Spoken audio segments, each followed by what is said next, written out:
Hi friends, मैं कमलेश कुमार आपके अपने YouTube channel killer concept competition class में स्वागत करते हैं। चलिए दोस्तों, आज हम इस वीडियो के माध्यम से रसायन शास्त्र के बारे में बताते हैं। रसायन शास्त्र क्या है, इसके बारे में आज डिटेल से जानते हैं। इससे पहले वाला अगर वीडियो आप लोग नहीं देखे हैं तो जाकर देख लीजिएगा, जो बायोलॉजी का है और पॉलिटी का है। तो रसायन विज्ञान क्या है पहले जानते हैं। रसायन विज्ञान किससे कहते हैं? तो विज्ञान की वह शाखा जिसके अंतर्गत हम पदार्थ के गुण, संरचना, क्रिया, प्रतिक्रिया, उनमें होने वाला परिवर्तन को रसायन विज्ञान कहते हैं। रसायन विज्ञान आर होफमैन के अनुसार रसायन विज्ञान को अणुओं तथा परमाणुओं का विज्ञान कहा जाता है।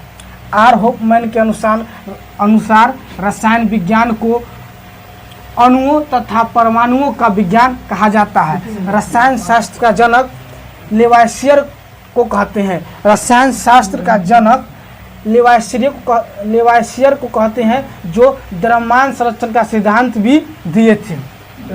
रसायन शास्त्र का जनक मिस्र में हुआ था। रसायन शास्त्र का जनक मिस्र में हुआ था। रसायन शास्त्र का जनक मिस्र में हुआ था। रसायन शास्त्र में पदार्थ मुख्यतः दो प्रकार के होते हैं। भौतिक पदार्थ और रासायनिक पदार्थ। तो पदार्थ दो प्रकार के पहले जानेंगे। पदार्थ किसे कहते हैं? पदार्थ वह वस्तु जो स्थान छेके या घेरे जिसमें भार हो उसे पदार्थ कहते हैं। वह वस्तु जो स्थान छेके या घेरे जिसमें भार हो उसे पदार्थ कहते हैं। पदार्थ दो प्रकार के होता है, भौतिक पदार्थ और रासायनिक पदार्थ। भौतिक पदार्थ को मुख्यतः तीन भागों में बांटा जाता है: ठोस, द्रव और गैस। पदार्थ को तीन भागों में बांटा जाता है: ठोस, द्रव और गैस। भौतिक पदार्थ को तीन भागों में बांटा जाता है: ठोस, द्रव और गैस।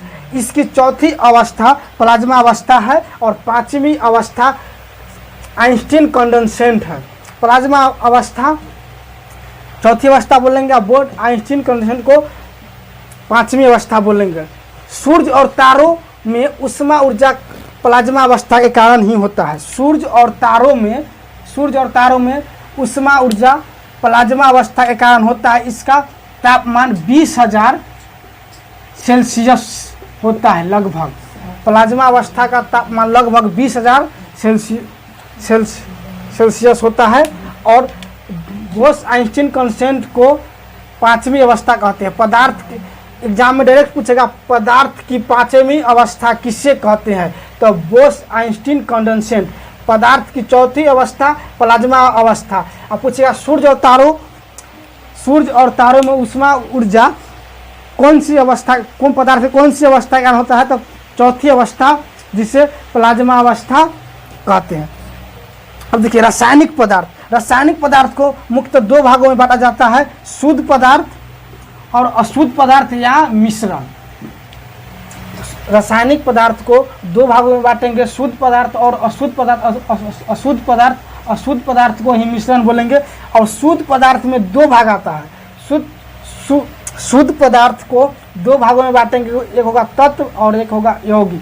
अब तत्व का भी तीन प्रकार होता है: धातु, अधातु और उपधातु। तत्व का कितने प्रकार होता है? तीन प्रकार: धातु, अधातु, उपधातु।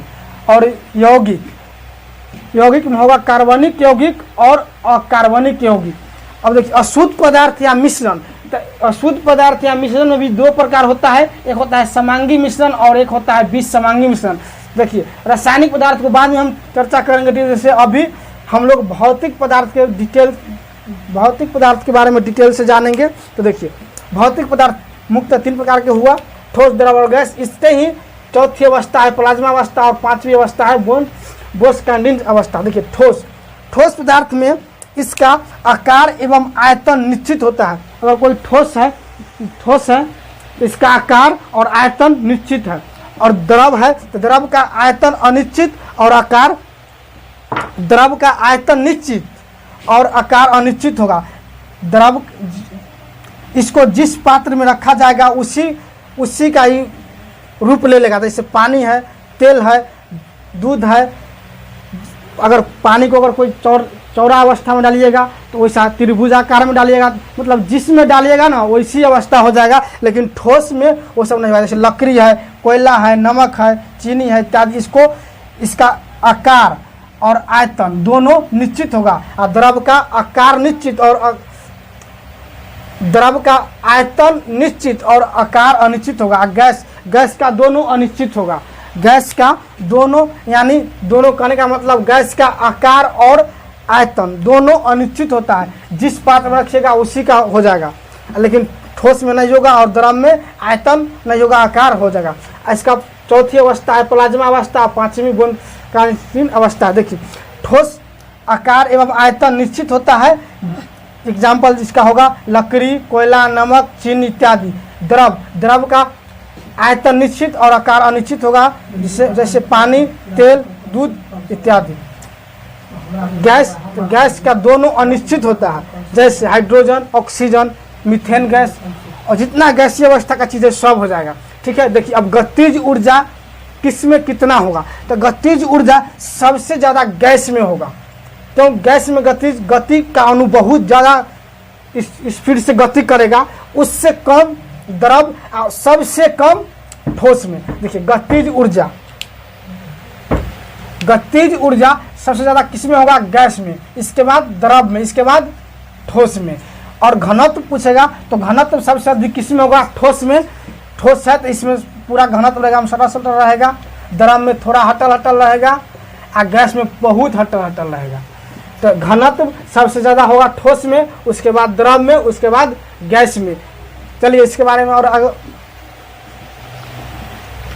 घनत्व सबसे ज़्यादा किस में होगा, ठोस, द्रव, गैस में।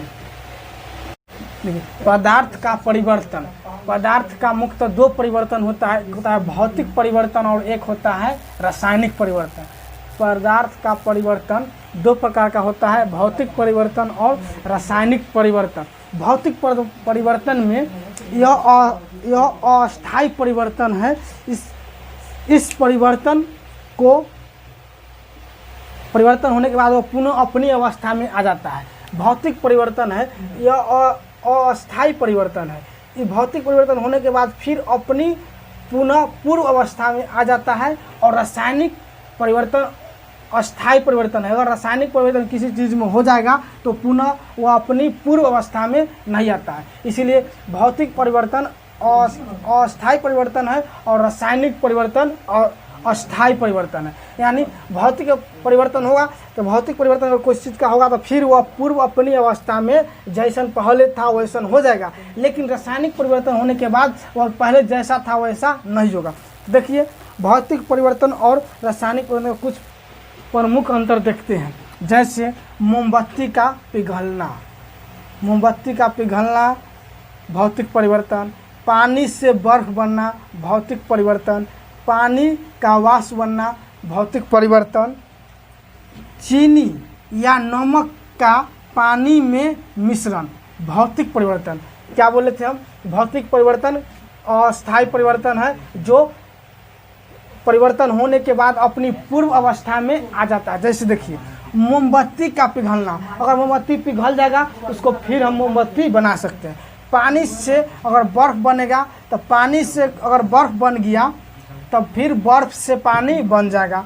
पानी का वाष्प बनना है, पानी का वाष्प हो गया फिर वाष्प पानी में आ जाएगा। चीनी या नमक का पानी में मिश्रण है तो वो फिर उसको हीट करेंगे, पानी को गर्म करेंगे तो पानी उड़ जाएगा और चीनी प्राप्त हो जाएगा, नमक प्राप्त हो जाएगा। देखिए, जलना, जैसे मोमबत्ती का जलना रासायनिक परिवर्तन, अगरबत्ती का जलना रासायनिक परिवर्तन, खाना का पचना रासायनिक परिवर्तन, लोहे पर जंग लगना रासायनिक परिवर्तन, लकड़ी या कोयले का जलना रासायनिक परिवर्तन, दूध से दही बनना रासायनिक परिवर्तन, कपूर का जलना रासायनिक परिवर्तन। रासायनिक परिवर्तन क्या है, जो अस्थायी परिवर्तन है। रासायनिक परिवर्तन अस्थायी परिवर्तन है, जो परिवर्तन उसमें हो जाएगा फिर वह पुनः अपनी पूर्व अवस्था में नहीं आएगा। जैसे मोमबत्ती जल जाएगा फिर उससे मोमबत्ती नहीं आएगा, अगरबत्ती जल जाएगा फिर अगरबत्ती नहीं होगा, खाना पच जाएगा फिर खाना नहीं होगा, लोहे पर जंग लग जाएगा तो फिर कितना कुछ कर देगा नहीं पूर्व अवस्था में आएगा।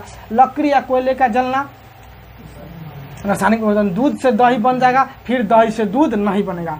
दूध से दही बनेगा, फिर दही से दूध नहीं बनेगा, रासायनिक परिवर्तन। कपूर का जलना रासायनिक परिवर्तन। मतलब इसको ट्रिक से देखेंगे तो किसी चीज़ का पिघलना हो जाएगा भौतिक परिवर्तन, और जलना हो जाएगा रासायनिक परिवर्तन। कोई भी चीज़ का देखिए जलना